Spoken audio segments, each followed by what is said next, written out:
Now, what does this mean? A knas of shogeg otu mezid.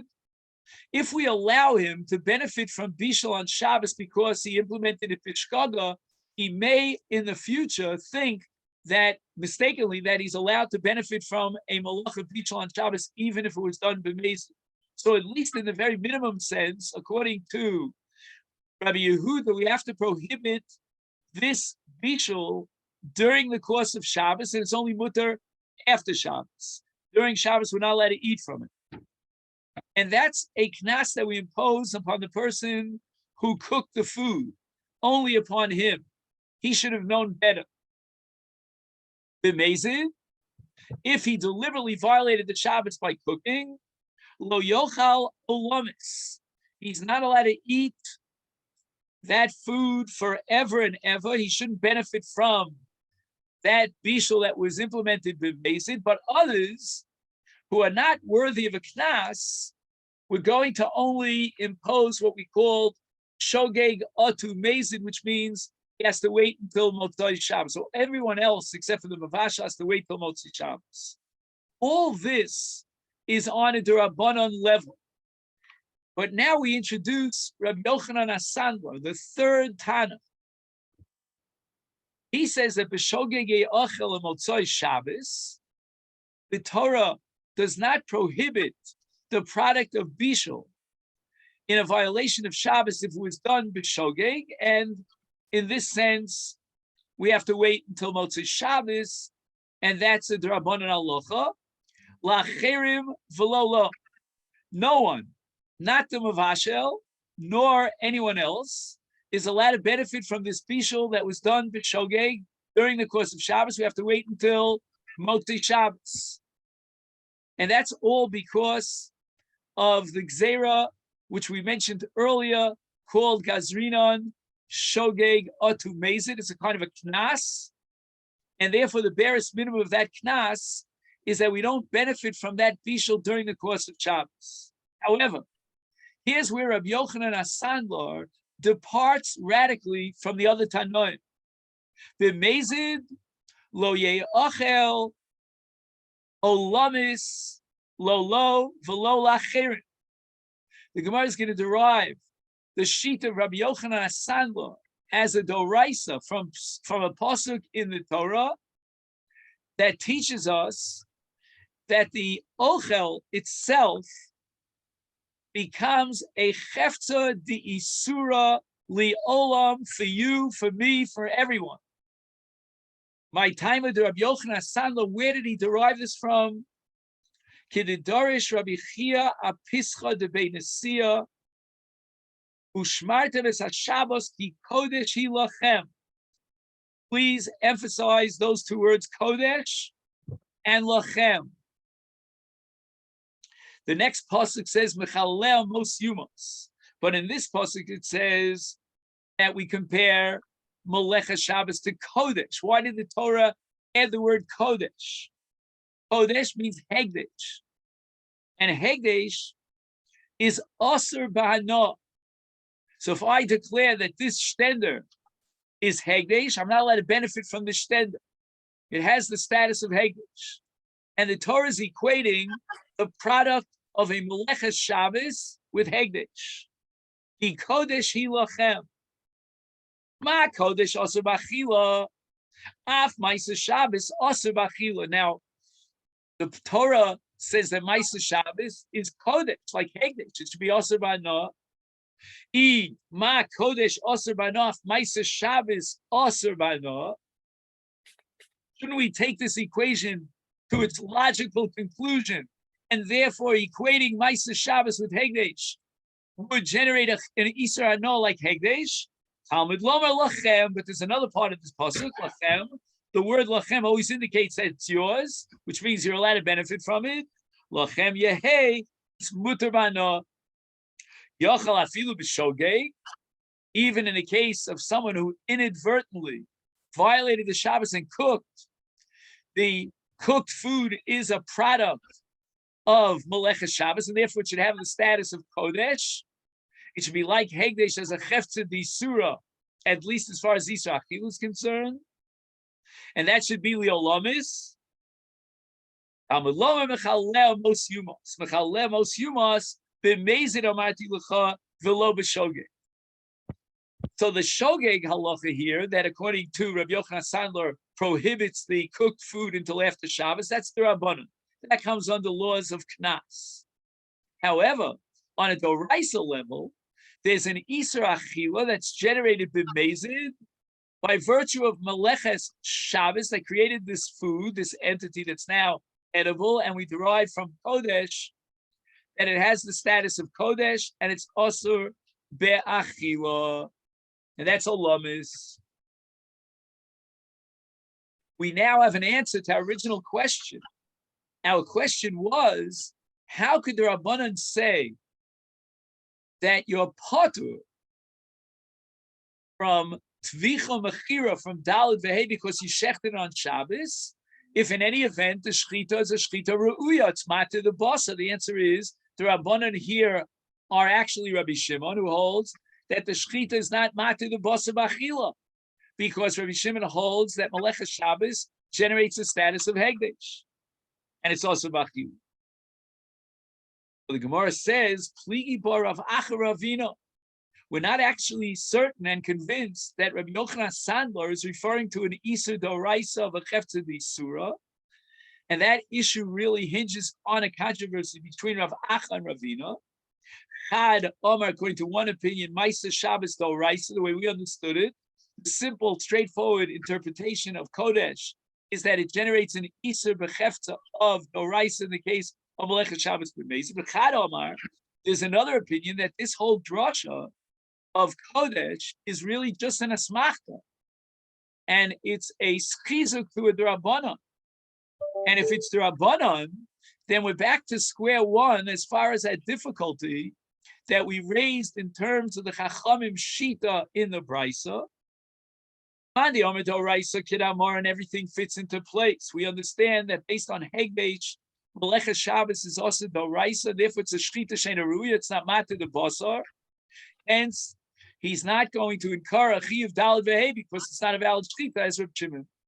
But Mandi Omim the Rabbanan, Omer Kra Kodeshi, Kodesh V'Ein Maseh Kodesh. It means that Shabbos itself is called Kodesh. But the Maisa of Shabbos is not called Kodesh. Ulamandi Omim the Rabbanan, my Taimayu the Rabbanan the Patre.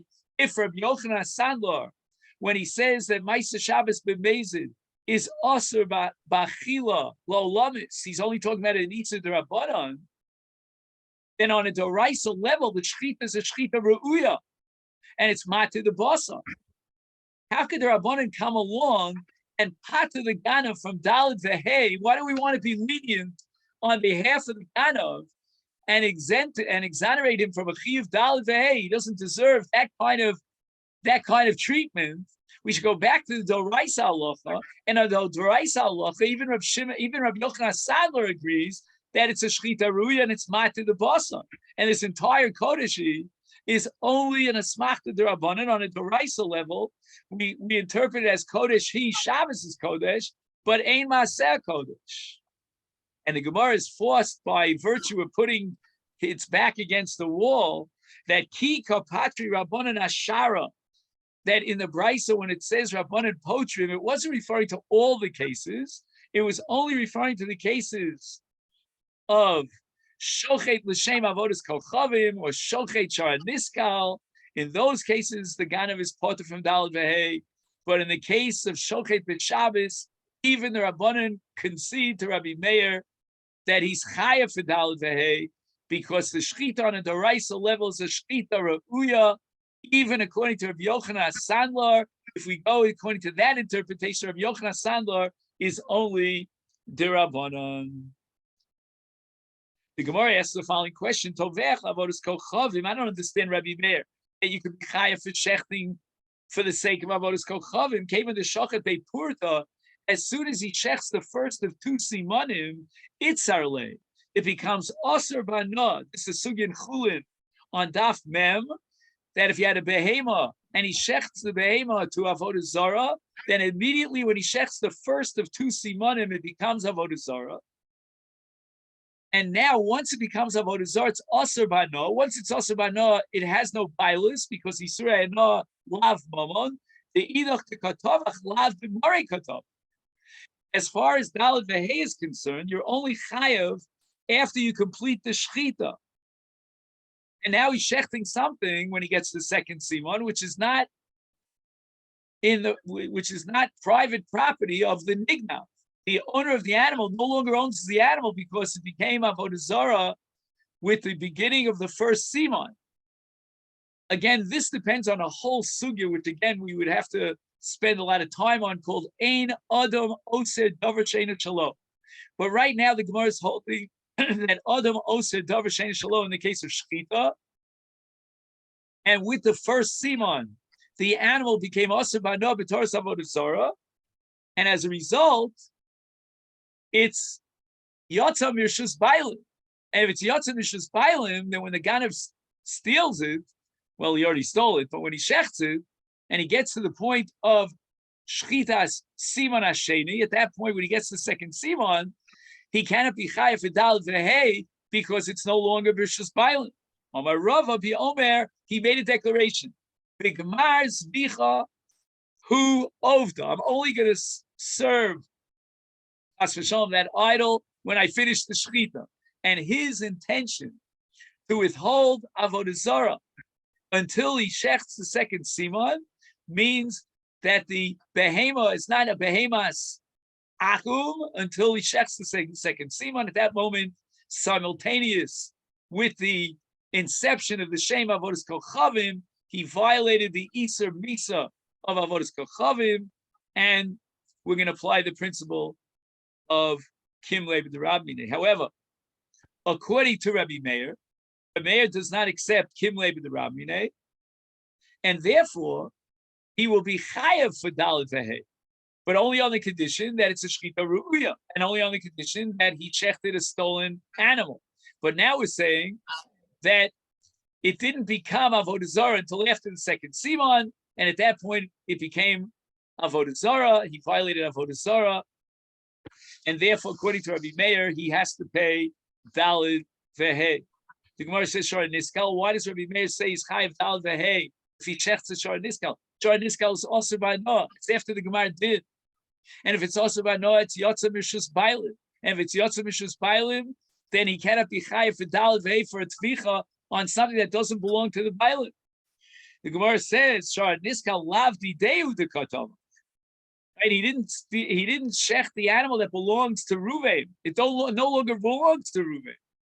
Amar Rabba Mayaskini Kagon Shemisaro Lishomer.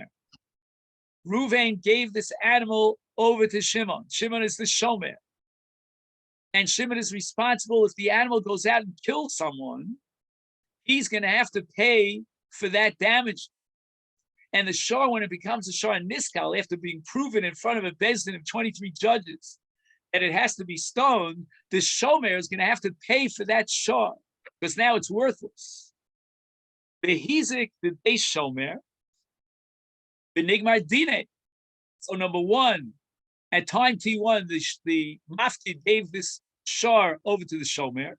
At time T2, the shomer was poshea, and the animal went out and never killed somebody. At time T3, they took the animal in front of the Sanhedrin Aktana and they paskin that it's Chayav Misa. And it's still in the Beis Shomer. He hasn't yet returned it. Now we get to time T4. Ugnovo Ganav Beis Shomer. Of all places to steal an animal, he stole it from a Beis Shomer after the animal was already condemned to death as a Shar Niskal. Okay, how does this solve the problem of why the Ganav is going to be Chayav Dalet Vehei for Tficha? Number one, Rabbi Meir Savala ki Rabbi Yaakov. Number two, Rabbi Meir Savala ki Rabbi Shimon. Let's go through it one by one. Savala ki Rabbi Yaakov, Ti Omar Af Mishenigdar Dino Hichziro Shomer Lebalav Muchzar. This is a famous principle in all of Mizikin called Harei Shalcha Lifanecha. Like, for example, if Ruvain steals chametz from Shimon right before Pesach, it's worth $10, and now it's Pesach. It's Chametz Shavuot of Pesach. Yet Ruvain, the Ganav, could return the stolen Chametz after Pesach, even though it's worthless. He gives back to the end, and he's potter. That's the sheet of Rabbi Yaakov. And Rabbi Meir holds like Rabbi Yaakov, and therefore the shomer, all he has to do, if it hadn't been that it was stolen, he would give back the shara niskal to the bailim, and get this, he would be potter, because he's returning the shara to the bailim. Number two, even though the shomer technically is not the owner of the animal, and therefore why should the ganav be chayav daled vehei? But al pi din, according to Reb Shimon, and by the way, this has nothing to do with the other Reb Shimon that we spoke about shchita sheina ru'uya. According to Reb Shimon, davar agarim l'mamon k'mamon.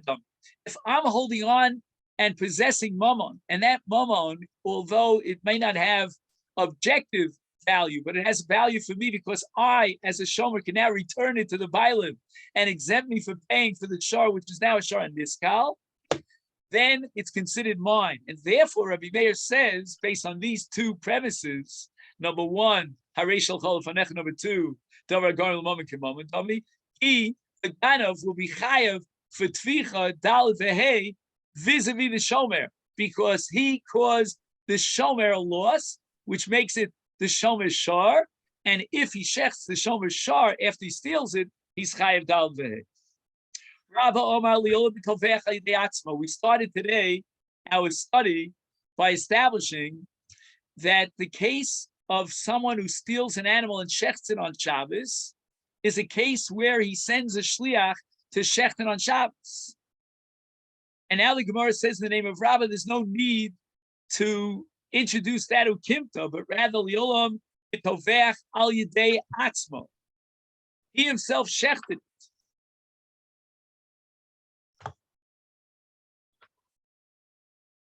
Just give me 1 second, if you don't mind.